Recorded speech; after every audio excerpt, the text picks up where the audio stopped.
Hi, Sir Warren. How are you? I'm very well, thank you for asking. And I'm really, really very happy because your big yes is really an answered prayer. Of course, we have been chatting for 2 years, and I'm not really sure if you're comfortable with the fact of guesting in my vlog, but at first when you said you're not so comfortable, I was a little bit scared. but I was able to really convince you. So thank you very much. How are you today? I'm good. This is my first interview ever, but I couldn't say no to my favorite English teacher. Thank you. You're also one of my favorite students, and finally we're doing this. And I'm not the only one who's happy today because a lot of my subscribers and my viewers and my friends are really waiting for me to interview someone who is a pilot, a licensed, a full-fledged pilot. And thank you for your generosity, the generosity of your time and your knowledge, and of course the gift of your presence for today. And I would like to share to our subscribers that the reason why we know each other is because I worked at Bohol Wisdom School. But what's the name of Bohol Wisdom School now, Car? It's already BWC now, Ball Wisdom College. Bohol Wisdom College, of course, because of the addition of the college. But during our time, it was still Bohol Wisdom School. They offer preschool, then kindergarten, and then high school. Car was one of my English students, of course, along with her sisters, Pooja, Dimple, and your younger sister, Twinkle. Um, before we try to relive our BWS experience, I'd like to ask first, what are the perks and the challenges of someone who is the only male sibling in a brood of in a brood with the only male, the only brother in the brood? What are the perks of it? Well, I think more perks rather than challenges because I would, I think I was my mom's favorite. Yeah, because of course it follows. Yeah, and I never have to share anything I have. Like I was the only guy, so if I had a toy or video games, it was always all to myself. I didn't have to share them with my sisters, and they would be on the side fighting about their Barbies or clothes or whatever, and I have my own little world. So yeah, it was nice growing up with three sisters and my mom and dad. It was easy for me to get along. Like I have a lot of female friends because it's easy for me to talk to them because of how I talk to my sisters and my mom. So I was very comfortable being around the um, girls. High school, college. It was like that growing up in a household with a lot of girls. Yeah. So it was not really a problem. It was you were all right. But was there a point, let's say when you were not so much sure and you're still a child, was there a point when you have to, ask your mother if they could give you a brother? So, what was there? No, no, I never because my Pooja, Pooja was like a tomboy growing up. So Okay. yeah, so we used to collect basketball cards, watch basketball together. You know, she would dress like a guy. So yeah, it was like having a brother also. Yeah, I didn't know that. So Pooja was like the brother that you never had, something like that. Yeah, mhm, Yeah. Well, aside yeah, from your father, of course, is always present in your life, and of course, yeah. you have this go-to, brother for a father. So that's really perfect. And I'd like to tell you now that which I did not really tell you before, or I didn't have a chance to express when you were still my students, the four of you. It's the cliche idiomatic expression, black sheep.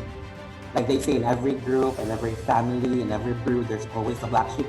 In your case, there's none. I mean, you're all perfect. Like your three sisters and you are really well bred. You were well raised by your parents. You are smart. At least in my subject, I can't say I can't tell what your performance is in your other subjects, but at least in English and the languages, I can really say that you're really good at it. And to what idea or concept do you attribute your really the convenience that you have or the competence you have in using English as a second language? Like your sister said, you're really good. I think it starts with my parents because my parents grew up in an English household, both of them, both sides, and my mom's dad was very strict with education. Mm-hmm. So my grandfather would always tell my mom that all of us had to go to university and get a degree and all that. He was a very educated man, my grandfather, and so as my mom and her sisters and brothers. And we grew up in Bohol in an English-speaking household. So that was our mother tongue. My mom would talk to us in English. My mom and dad would talk to us in English, and me and my sisters. And plus, studying in Wisdom School, it was always an English first policy. Yes, I So know. they were very, very strict with English. So it's Yeah, so so thanks to your parents, and then of course you're very lucky because your parents can of course afford to send you to a really prestigious institution like Bohol Wisdom School, now Bohol Wisdom College. I can say, Karan, that Bohol Wisdom School, as far as I know, as far as my experience is concerned, is really one of the prestigious schools in the Philippines, if not the world. So I was so lucky to have worked there for 4 years. And by the way, speaking of Bohol Wisdom School, they will be celebrating this year. I believe it's December. That's their 90th founding anniversary, and they did not really make a mistake in inviting you to write what you can tell about your BWS experience. So yesterday you mentioned to me you wrote. Can you tell us what you wrote yesterday, and what was the oh, purpose? they just asked me to submit a short write-up of a place in the school which brings back good memories, like my favorite place in Bohol Wisdom School. So I submitted a very short write-up about my favorite place in Wisdom. That's good. And So it'll be coming up. you were able to finish it in a couple of hours while waiting for business partners to come. So that's amazing. Well, the language is no longer a problem. Just have to somehow get the memory back. Were you able to send the pictures to them aside from the composition? Yes, yeah, they asked for photos and the short write-up, so I submitted that to them. Okay, that's great. And then after your high school graduation at Bohol Wisdom School, the next step was college education, where you took. Am I correct to say your course is aeronautics engineering, or there's a different term for it? No. I actually, so after high school, I really wanted to go to flight school, and I told my parents like I want to start flying, and my dad and mom were like, no. They felt that I was not mature enough yet to go to flight school, so they made a deal with me. They were like, okay, you go to university, get a degree, and then after university, we'll send you to flight school. So I moved to Manila, and I studied in De La Salle University. I took up applied corporate management. Applied So management. applied corporate management. Applied corporate management, like a Yeah. business course. Yeah, it was a business course. It was under College of Business, and it was business management major in applied corporate management. So yeah. When you mentioned about that course, what applied business management, it reminds me that you have a business, of course. What was the name of your store? I'm so sorry. Gulshan Center. Gulshan Center. Aviation Center.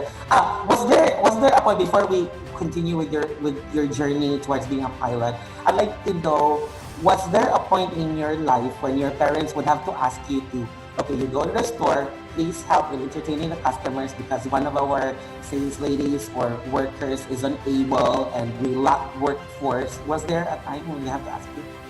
My parents really never forced us to work in the family business. I never recalled a time where my mom or dad would say you have to go downstairs and work in the shop. We would help sometimes, we'd go down, my sisters and I, but like nothing really like Nothing not, yeah. They never really forced us, and all of us had different interests so at that time, and I was lucky because my mom and dad never forced me to join the family business after high school or after college. Like my mom would always say, do whatever you want. And they would always tell me, my mom and dad would say, we'd support you with anything, But when you told them about your plan to become a pilot, they were hesitant for you to go to flight school because were they hesitant? Not at all, not at all. Actually, when I was in nursery, that was when I told my parents like I wanted to be a pilot. I'd always tell them I want to be a pilot when I was in nursery, and I think at first because it's every boy's dream to fly airplanes. You know, like every young boy, like, you know. You do well what you wanted at that very early stage in your life. Amazing. Yeah, it never changed. I never had anything else in mind. Like that was always my goal. Like I wanted to be a pilot, and I guess at first my parents didn't really take it seriously when I was in nursery and kindergarten. But every year growing up, like in grade school, high school, every year they would always ask me, and it would never change until I graduated fourth year when I graduated high school, and then they asked me after graduation, like, do you still want to fly? I said, yes, I want to fly. But then they were not comfortable with me at that age. I was like, what, 16, 17? Like they weren't comfortable with me going straight to flying school. So yeah, they told me to get a degree. But then I'm so sorry. I was about to ask you what gravitated you to really love being a pilot when you were still in nursery. Is it because you watched a lot of movies where you see pilots and planes, or I can't really say, but my mom told me like when I was younger, every time she'd give me toys, I wouldn't touch anything except for airplanes and helicopters. So when they buy me like cars or anything else, I wouldn't touch it unless like I'd go for the airplanes, the helicopters. And then as a kid, I would always stare at airplanes. Like when I see airplanes, I'd look up, stare at the sky and look at the airplanes. And then when we'd go out weekends, my mom and dad and my sisters would go out, and then I'd always say, can we drop by the airport? I just want to look at the planes arrive and depart and all that. So I remember the old Tagbilaran airport. There was like a fence on the side, so I'd be there sticking my face on the fence, just watching the airplanes depart. So yeah, those were good memories. a lot of people are confused what vocation to really take on, but you at a very early age you knew so well. So that's very nice of you. So you went to LaSalle to study applied corporate management for how many years? It was a 4-year degree, but I ended up actually I think I did 5 years because I was taking minimum load. I was just like, I'd say college only happens once, and I was just enjoying it. I was taking minimum load every term, just enjoying and meeting new friends and all that. So no regrets. I enjoyed my 5 years And so you graduated. So that was your first. Yes. Can you remember the year? So what year was that? Year when you graduated? So I graduated LaSalle 2010. 2010. Okay. 10 years ago. Yeah. So, but there's no board exam. You didn't have to take a board examination. No. Okay, so after that, what was the next chapter? So after the very next day after I graduated, my parents were here for my graduation. So the very next day, during lunch, my mom and dad asked me, so what's next? Like, what's your plan? Do you still want to fly? And I said, yeah, definitely. So my dad was like, okay, you do your research and choose a flight school and we'll send you to flight school. Then my mom and dad told me that ever since I was in grade school and telling them that I wanted to be a pilot, they started saving up for my flying. So yeah, so I did. My mom and I started looking for different schools here in the Philippines. We checked out schools in Singapore, in Australia, and then in the US, which I ended up choosing a flight school in Florida, in Daytona Beach. In the United States of America. The United States. Why was it? So I left. Why was it very easy for you to go to the USA to travel? I mean, are your parents American citizens? No, we're not American citizens. I had to apply for a student visa and do an initial interview with the school, and we had to submit some documents. It was like I graduated around May or June 2010, and I moved to Florida October 2010. So we took that. I wasn't. We didn't want to rush. So I wanted to choose the best school for me, and so finally my mom and I decided on the school in Florida. It was called Phoenix East Aviation. And that's the reason why I saw one of the pictures with that statue of the name of your school. When you were about to go to Florida, USA to study in Phoenix, Asia, how old are you? Were you already 22? Yeah, I was. 21? I think I was. Yeah, 22, turning 23. Yeah. And I understand that your parents already trusted you and you were at least mature Yeah. enough. Having lived Yeah. in Lasal, having lived in Manila, away from Bohol, so they Yes. already trusted you. Yeah. But at that time, were you already very confident to, hey, I'm gonna go to the US, it's a different country. What gave you the emotional booster, the motivational booster that I can definitely do it and I can finish it there? It was just like the whole time I was thinking, I'm so close to my dreams already. Like it's just maybe I was dreaming about that day since I was a kid, and I think that's what motivated me when my parents dropped me off in the U.S. in Florida, and when it was my first time living alone. So my very first time, because when I was in Manila, I was living with Pooja, Dimple, and Twinkle. We were in one house, and we were all in Manila together. So it was my first time living on my own, doing things by myself, and I was like, it's a good learning experience, not just the flying part, but then just living alone, and paying your bills, doing your laundry, cooking your own food. Everything was new to me, but then I really didn't mind it. It really helped me, and I was just like the whole time I was like, you're so close to your goal, you're so close to your goal. So that was the first thing I would think about, and I didn't worry about anything else. But you know what? Even before you left for the USA to study aeronautics, I believe you have already been practicing the American lifestyle. I mean, one thing, you went to Ball Wisdom School, and almost all your classmates really speak good English, and then you speak English, so the language itself, you already have that certain comfort zone in using, and the American lifestyle. I think we have that, right? So I think we're like, I mean, Filipinos in general are westernized, so I think it's not a problem for Filipinos to move, not just in the US, anywhere in the world. exactly. And so you were there for 4 years or 5? No. I was only there for actually a year and a half. I just breezed through. I just wanted to finish flying. So, well, I didn't take the degree of aeronautics. Aeronautics is a 4-year course, but I already have a university degree from LaSalle. So all I had to do was the flying part, the flight training part. It's a good that they credited the subjects you have taken, and LaSalle is recognized, of course. Yes, and my mom and dad didn't want me to take an aviation degree because they always say that we're not sure if you'd really be successful in flying. So you should always have a what do you call this, like something else like something different from aviation. You should always have something like a backup. So which really helped me a lot because like especially now during this pandemic, I have a business degree. I have a business like with a friend, and it's something different from aviation. So they would always tell me, but it's also nice. I know a lot of people who really went through aeronautics or aeronautical engineering or aviation degrees, but like my parents believe that it's always nice to have a backup. So they wanted me to take something different from aviation. I'm so happy to hear that you have really applied your knowledge, your business degree, you have applied it in your businesses right now. But I have a question in mind.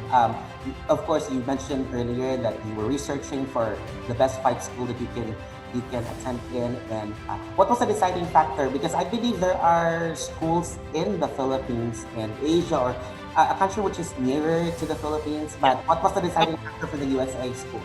Actually, it had nothing to do with flying. My parents, there are very good schools here in the Philippines. People from all over the world come to the Philippines to fly. It wasn't that. My parents wanted me.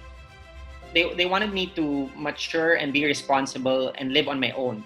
And they knew that me being in the Philippines, I don't think they would have succeeded with that part, like their goal of me, being independent, being mature. Because my whole life, my whole life in Bohol, I was with them, and then I moved to Manila. I lived in my grandparents' house with my sisters, and so we had household staff, we had a driver, and all that.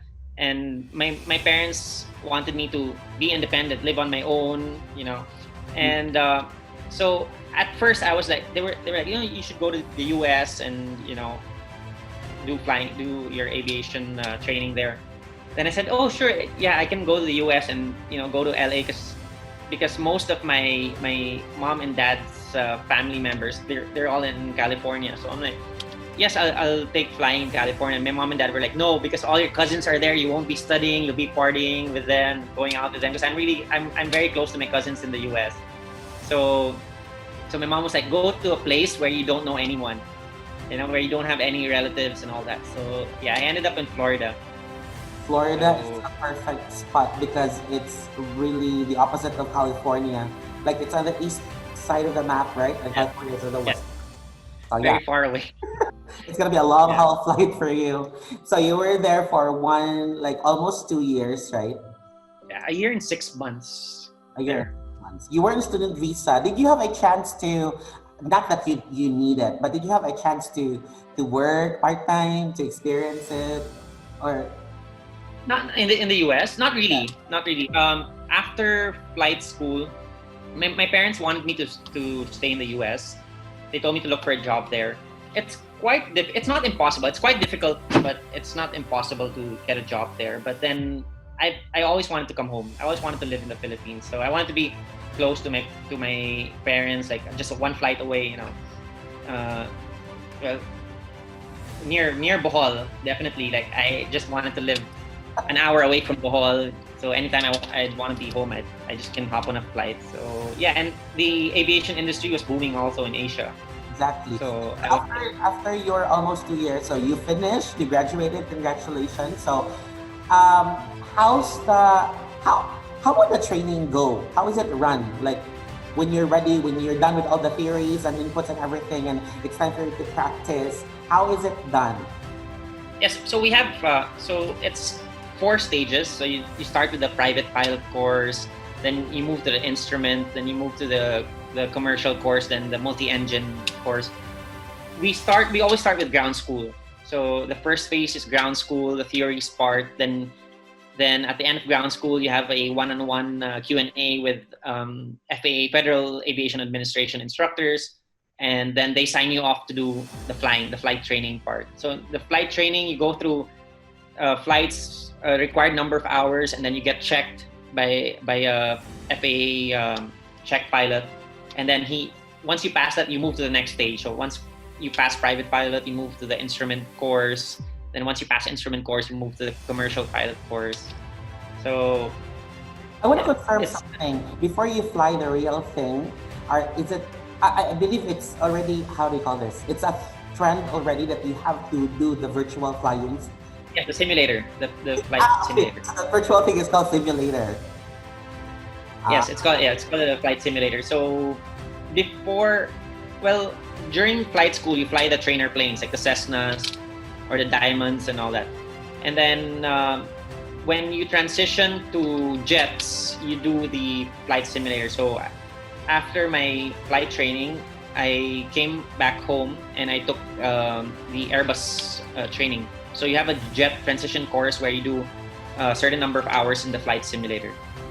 What did your school allow you to fly first? I mean, what kind of plane was it? I flew a Cessna 172. The old models, because when in the US, particularly with Phoenix East Aviation, they don't want you to start out with all the new digital, cockpits, the glass cockpits and all that. So we did the old steam gauges for a private pilot course, which was really fun. Those were, I'd say, that's what I call real flying, with the old steam gauges and all that. So it was a very fun stage of flight school before you transition to the glass cockpit. Just right now, flying Airbuses, flying Boeings, everything is glass cockpit. Everything's fly-by-wire, like digital, and electronic. Everything's run by computers and all that. So it's nice to fly without all those technology. I'm curious. When you were about to fly and when you were already flying the first, during the first time when you had to fly a plane, was there still a scary feeling despite your passion and your knowledge and everything? Was there still a scary feeling? It wasn't really. I wasn't really scared.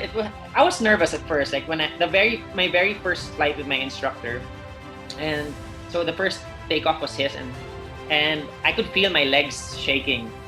Like I'm not because of like fear or anything. I was just like nervous, and the fact that like I was sitting down and I'm like, wow, I'm actually doing this.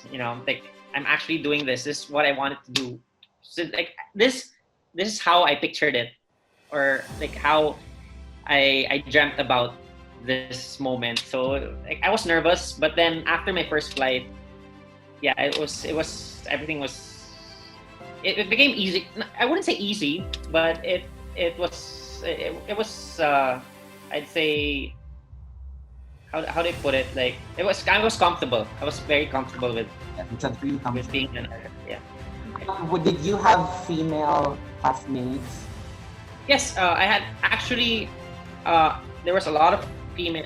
The nice part about Phoenix East Aviation is that my batchmates and the other batches were from all over the world, like different countries and all that. So it was really nice, and I love talking to people and getting to know different cultures and all that. So it was very, very nice. I guess that's the thing that I take out of flying in the US was the friends I made there, because like I still communicate with them. Like just this morning, I was on Messenger with one of my friends who's from Norway. So we were just chatting for a bit and all that. So I still keep in touch with them every time I travel. Like if I go to the US or to Europe and all, I meet up with some of the guys. They're all in different airlines now. First officers, captains, flying in different airlines. So it was really a nice experience.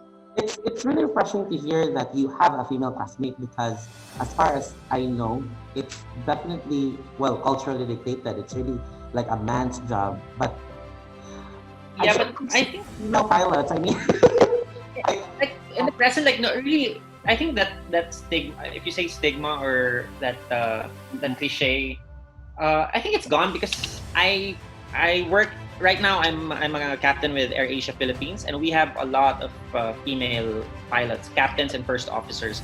And in my previous company, there was also a lot of female captains and first officers. And when I was training in Florida, my commercial pilot instructor was a female pilot, and she is currently a first officer now with the Korean Airlines on the 777, on the Boeing 777. And she did commercial piloting before she became an instructor.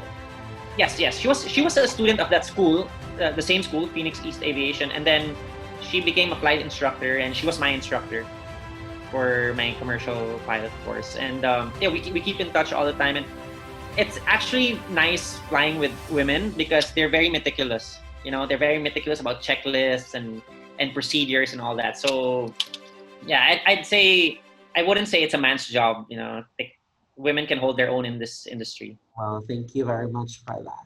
So you've given me loads of information about pilot school and training. Thank you very much. Now I'm excited to hear about the day when you had to apply as a pilot.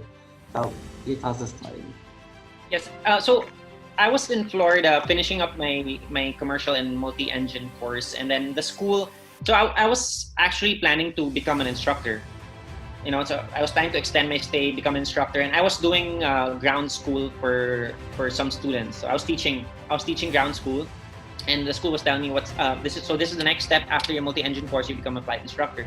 And then one day I was online and I saw this article about Cebu Pacific and Philippine Airlines ordering Airbus 320s, a lot of aircraft, and I'm like, oh wow, they'll be needing a lot of pilots in the future. So I think it was like December of 2011 when I inquired with Cebu Pacific and PAL. I sent some emails and asking them about applications and all that, and they were like, "Oh, you need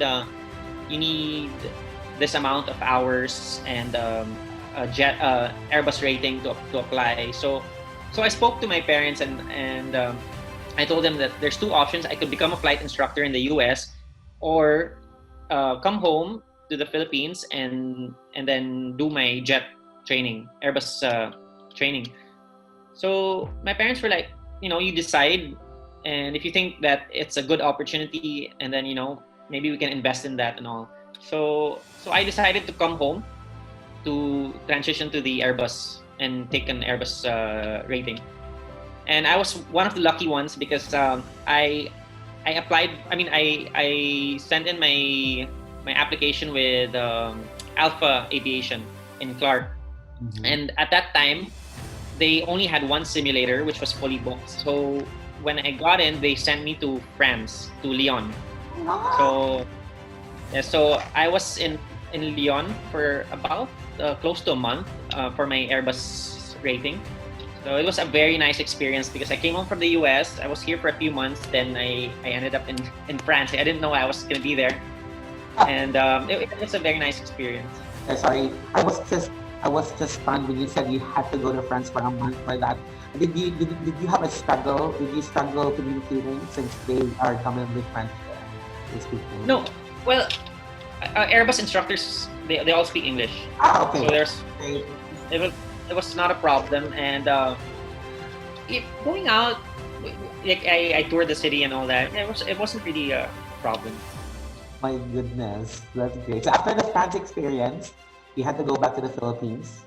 Yes, and I would always say, because aviation, there's always highs and lows, and there are some times where airlines are not hiring, and then there are months where they're hiring and all that. So it was just the perfect. I think everything it was like a puzzle that fit. Everything fell into place. I came home from the US, and then I was here for a few months. Then I spent a month in France for my Airbus training, and then I came back, and in 2 weeks, so I applied with different airlines here in the Philippines, and I got the call from two, and then I really liked the offer of so my previous airline I worked for was Cebu Pacific, so they gave me a very, very nice offer, and I always wanted to work for that airline. Like, growing up in Bohol, it was one of the airlines that flew to Bohol, so we would always take Cebu Pacific coming to Manila. So I was like, okay, let me look into this, and then I went for the interview and a check. They have a flight check, a check in a simulator. So I passed the initial interview, and then I went through the simulator check and passed. So in 2 weeks, I got the yes from Cebu Pacific. When you mentioned earlier, that Cebu Pacific presented a very attractive job offer, I immediately had two questions in mind, and you can answer it with just yes or no. You don't have to elaborate. Is it expensive to study aeronautics? Yes, it is expensive. Second question, I'm sorry. Second question, do you consider it a high-paying job? It is, especially for Philippine standards. It is expensive, but I look at it as an investment. If you get a job in general aviation, particularly, or in the airlines, return of investment is really good. So if you look at it as from a business standpoint, so you invest in yourself, but the ROI is quick. So yes, it's a high risk, but also high reward. I see, that's great. So after the Cebu Pacific, you had to apply to a different airline. Yes, so I was with Cebu Pacific for 7 years. So yes, it was very good. It was a very good 7 years, and then I always challenged myself to be better than I was before, and it was my dream actually to become a captain. So I was a first officer for 7 years, and then Air Asia Philippines started expanding their operations here also. So it was a hard decision to leave something like your comfort zone. I was very comfortable with Cebu Pacific, and your friends there, and just the whole system. It's like ingrained in you. And then it was my very first job, and then moving to a different organization and not knowing anyone and all that. So, but I guess, sometimes you just have to get out of your comfort zone. And I achieved my dream last year, October. Actually, it's been a year now. So I became a captain with AirAsia October of 2019. You is also very happy for that. So you became a captain. Who offered you the captain position? It's AirAsia, right? AirAsia, yes, AirAsia. So when you applied to them, you were hired as a captain. I was still the first officer with Cebu Pacific when I applied with AirAsia, and when I passed the initial interview, and then I did the sim check, and I had to go through command upgrade training. So it's not just like they just won't put anyone from the right seat and move them to the left seat and then okay, you're good to fly. No, it doesn't work that way. So I had to go through I think it was a 3-month training. So it's a month of ground school and then another month of simulator and then another month of actual flying before they release you into the line. So you go through several checks before they release you to fly as a captain. It really gave me a positive vibe that you are now living your dream. So I'd like to ask you a few questions about your experience as a pilot. So how do you, like, let's say for example, if you fly from, let's say, Manila to Hong Kong, and then you have to do a stop or like a layover for, let's say, for 8 hours or something, where do you stay? I mean, in that 8 hours, I mean, are you gonna be, would the company be booking a hotel for you to stay? Or no, with short flights, there are no layovers. So normally it's a quick turnaround. Especially like that's the business model of low-cost airlines like AirAsia, PAL Express, Cebu Pacific. So when you fly to destination like nearby regional countries, you fly to Hong Kong, Singapore, Malaysia, Vietnam, other Asian countries. It's a quick turnaround. So you're only on the ground for like 30 minutes to an hour, and then you get back. I had experience. You have everything that you need in the plane, right? Like food and everything. Yes. And I had experience with layovers. I used to fly to the Middle East, to Dubai, Kuwait, Riyadh, Doha, and then Sydney, Melbourne. So I got experience layovers there. It was nice. That was more of the glamorous part of flying. You get to have layovers, 1-nighter or 2-nighters, and stay in nice hotels. And I get to experience the city and go out with the crew or meet up with friends in different destinations. So reservations and restaurant reservations are all paid by the company, taken care of by the no, not really. They pay for your hotel, and then the usual you get free breakfast. But yeah, that's it. And then you're on your own for lunch, dinner. But you can go wherever you want. We get an allowance also. The company gives us an allowance per day. My goodness, you've been to a lot of countries, been to every continent, maybe except the South and the North Pole, the Arctic. You've been, so I saw your pictures. My goodness, what was your favorite destination? Yeah, I love traveling. Well, also that's one reason why I wanted to be a pilot. We grew up in Bohol, and before without social media, so you don't really get to. So you see the world through. I remember when I was a kid growing up, I'd always watch Discovery Channel or National Geographic, and all that, and I'd always imagine being in different countries. And when I started flying, and when I started making my own money, I would do that. I would go on vacations and go to different places, visit friends, and also my parents also pushed us to open our minds and explore and all that. So yes, your question was what was my favorite Your favorite destination? Yes. I'd say I don't really have a particular favorite, but I love Europe. I love the European continent. So and my best friend lives in Spain. So I've been to Europe a few times, and so I'd go to Spain and we'd go take a flight elsewhere. Like we'd go to the Czech Republic or go to France or go to In some of, Budapest. some of your travels, you were able to bring your family. That's really, really great. Well, I always make it a point. Like I told my mom and dad, um, because my mom and dad, like they gave us everything growing up. Me and my sisters, like Yeah. we were quite lucky to be able to visit the U.S. When we were back in grade school and high school.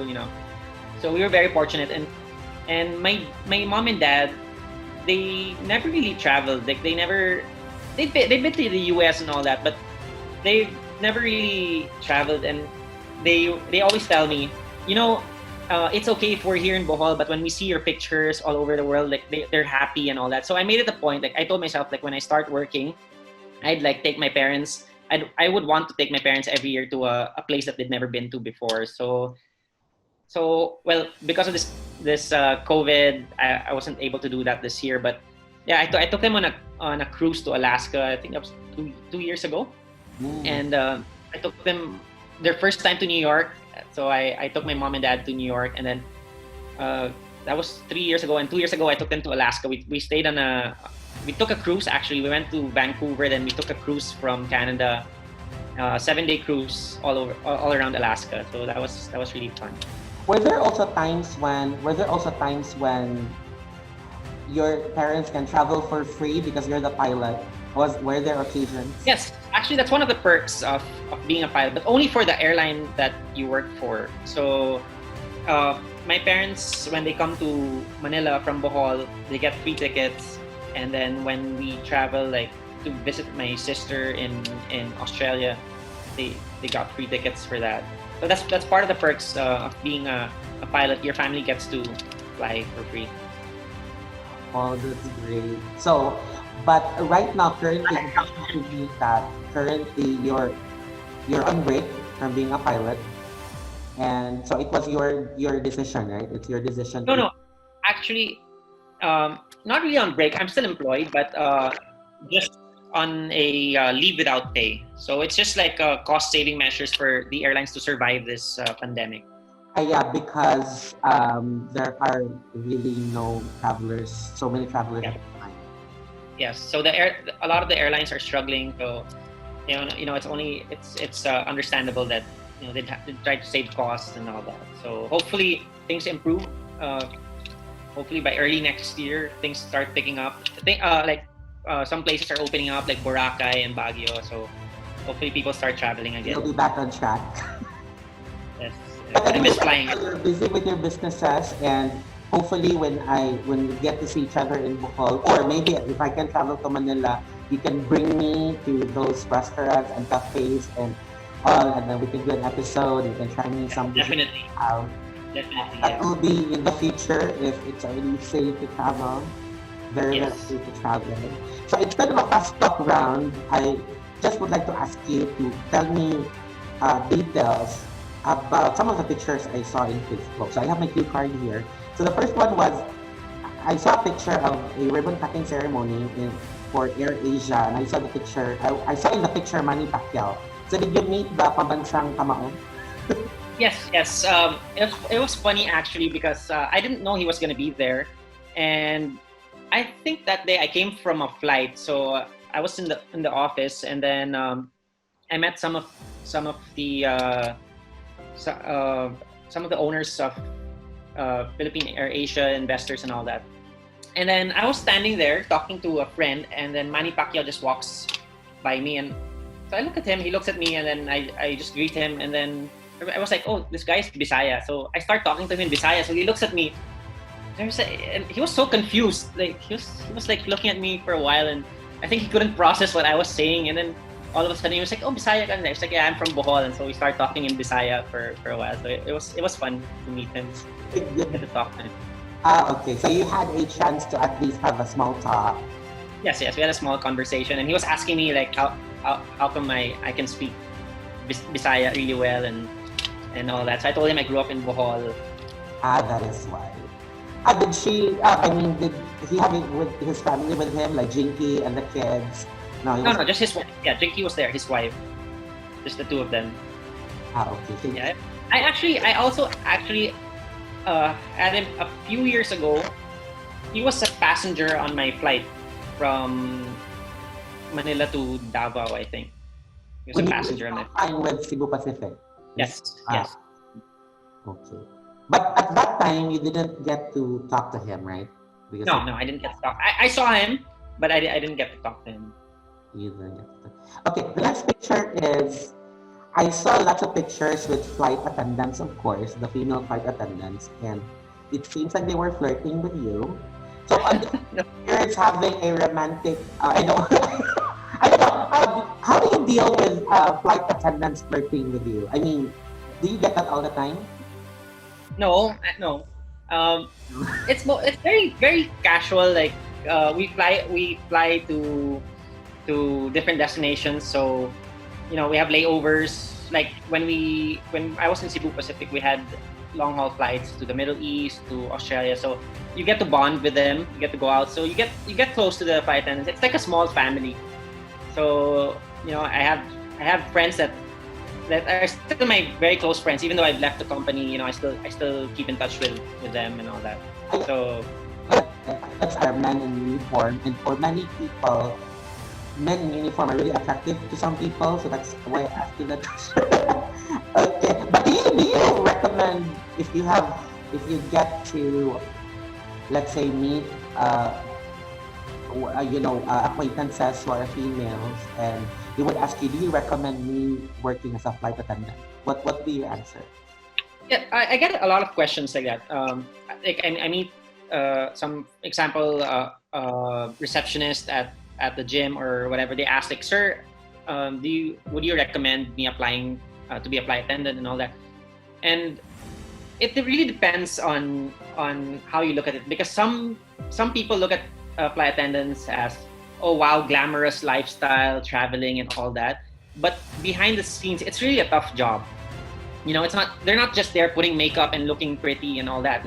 They're there for the safety of the passenger. So the training that they go through is very rigorous. Like the not just like the ground school, the actual training, and it's constant studying for them, because every few months they have checks, to see if they're up to date with their knowledge and everything about flying or emergency procedures. Because on a day-to-day basis, you don't get any emergencies. It's very rare that you get emergencies or anything that's out of the ordinary. So they always have to be in top shape to handle emergencies. So it's always trainings and all that. So it's really hard work. I tell them, like, yes, you get into it, but you have to work for it. You have to work hard to be a flight attendant. Work hard for it. Thank you. I also see a very interesting picture. Of course, because you're not married yet, although you're actually in a relationship and you don't have any offspring yet. So I'm sure you have a very strong band or connection with your nephews and nieces. So Twinkle has one. Twinkle is in Australia now, right? And Yeah, she has Australia. one. How many children does She Twinkle has a have? son. She has a son.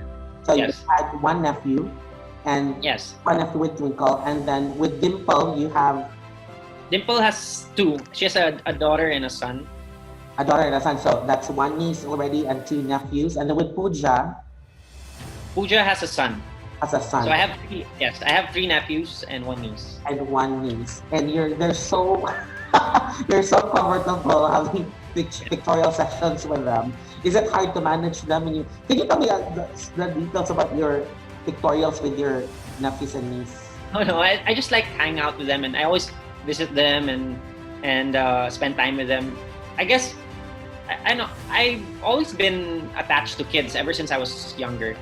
So I would always like, I was very close to my baby cousins and all that. So yeah, I always loved babies growing up. I don't know if you look through my old photos, I always have like a baby with me and all that. So yeah, when my sisters got married and started having kids, it was really fun, like, taking care of them and spending time with them. And yeah, I guess because for me, I've had this like very childish mentality, or I think personally I'm very childish. Oh, when my sister started getting married, in my mind it's like, oh, my sisters grew up and I got left behind, but then they had kids, so I'm like, oh, I have playmates. So yeah, it's fun. It's fun having them.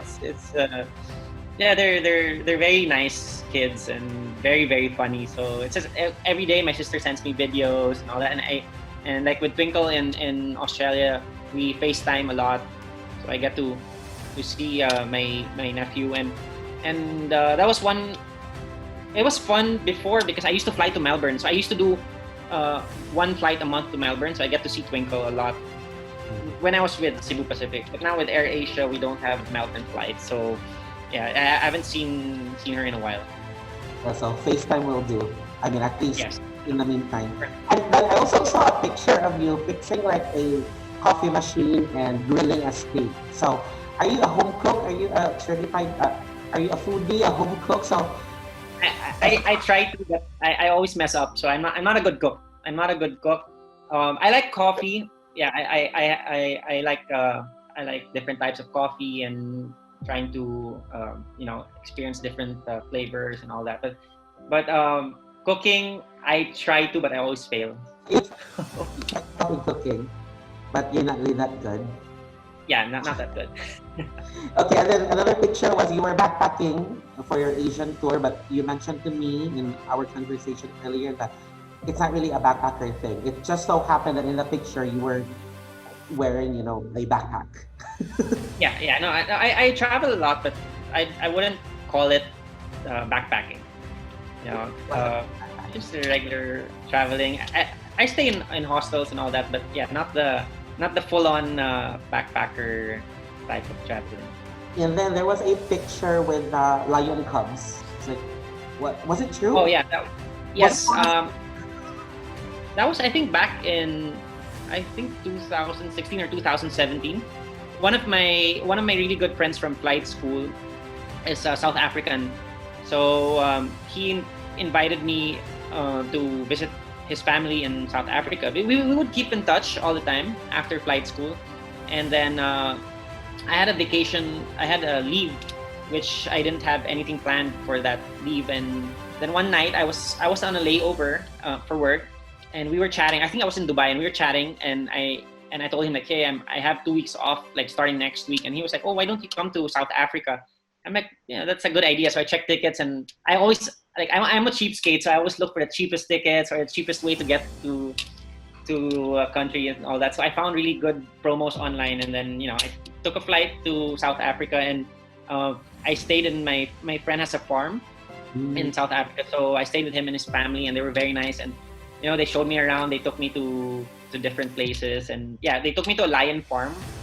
It was like a rehabilitation center where they rehab lions and all that. So I got to spend like an afternoon with playing and taking care of the baby lions. So it was taken in a lion farm, not in a safari park or something. No, I think it was sort of a safari park that rehabilitates lions. Like a sanctuary for lions. Yeah, something like that. Yeah. I reserve the best question as the last question, but I have a couple more pictures. A picture with I was shocked because I saw a picture of Alessandra Ambrosio. I am a fan of the Victoria's Secret fashion show, and definitely Alessandra Ambrosio is one of my favorite supermodels, but my most favorite is really Heidi Klum. Why was there an Alessandra Ambrosio picture?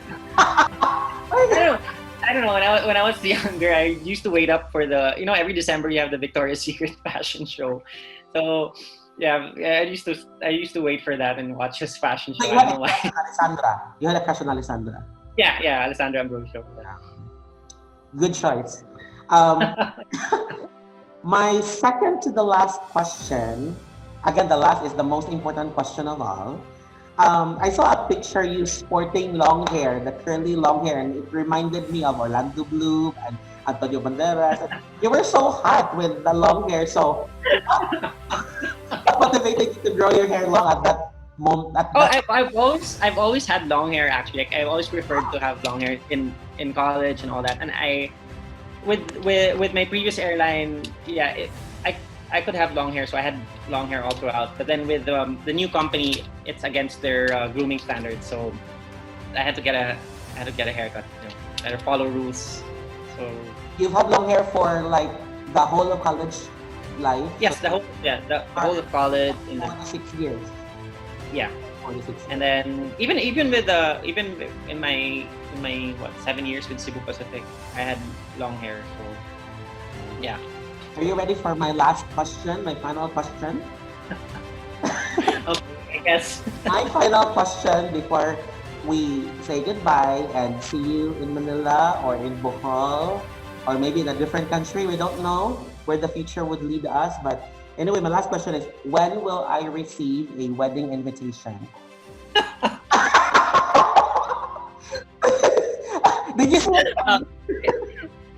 Can I say no comment? Goodness.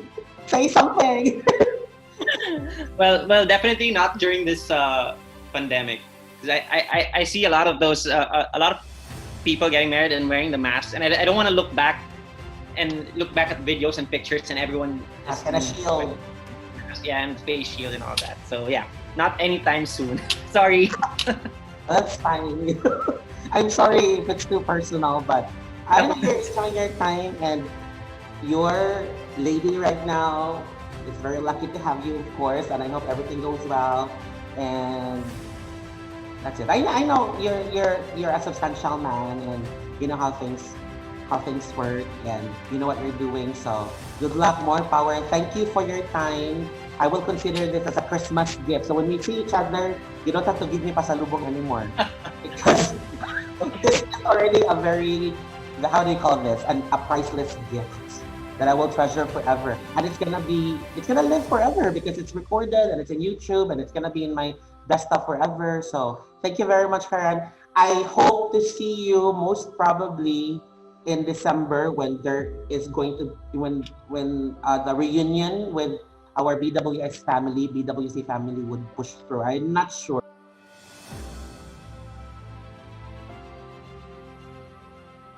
But just to let you know, I'm planning to go to Bohol in January to shoot an episode with Rachel and Jono Mamon, who's now the Oh yes, yeah. They're friends of mine. Yeah, Dimple's batchmates actually. Dimple's really good friends with Dimple. Yeah, and to do episodes with some of your schoolmates and friends. And lastly, I saw your picture with Alisa Torrefranca, who's now in Australia. Yes, she's been in Sydney for quite a while. No, she moved to another part of. I think she moved to Adelaide. I'm not sure. But yeah, she's been in Australia for a long time now. She's already an Australian citizen. Yeah, and she's working as a nurse there. So I'm so happy to see both of you in that picture. Thank you very much, Tar. Enjoy the rest of your day. And I can't wait to already publish this in Facebook for everyone to see, especially those who requested for this episode. I'll see you in the flesh soon. Thank you. Bye. You're welcome, sir. See you soon. Bye.